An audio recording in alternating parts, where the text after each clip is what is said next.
So we're here standing on Jersey Island, and right in the background is West Falls River.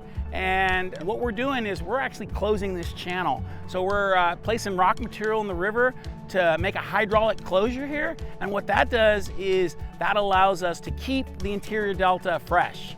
Every tidal cycle, the ocean is pushing salt deeper into the interior delta. And in a normal year, the release of water from our upstream reservoirs, as well as the natural flow from things like snowmelt and precipitation in the spring and wintertime, it provides enough of that fresh water to keep the ocean salt from pushing into the delta.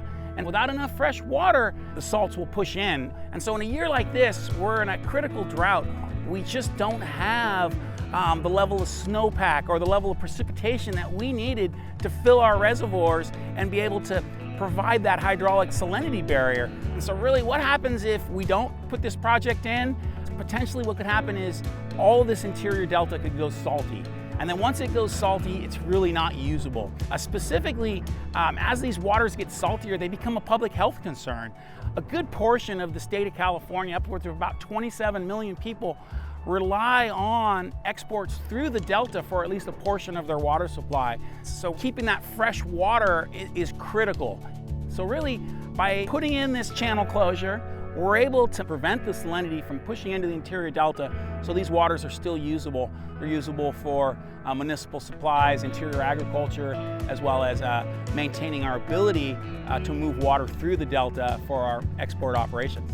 So this particular channel closure, it's a rock fill, and this particular rock is coming from the Port of Stockton at our Weber facility. All of the material barges you see in the background, they're coming from Weber, so they're loaded at that emergency storage and loading facility. They're put on a tugboat, they're pushed over here, and they're placed in the channel.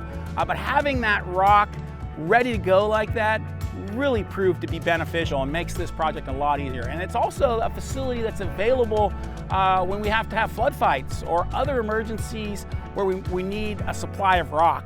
Our contractor started construction of this emergency drought barrier in early June, and they worked around the clock to close it as soon as possible, completing that closure in mid-June. So really this is quite a feat to be able to build this barrier so quickly. And it'll stay in place up until this fall. And so what we're gonna do is we're gonna start removing this barrier right about October, late September. And per our permits, we have to be completely out of this channel and have this channel restored to the way it was before we got here, no later than November 30.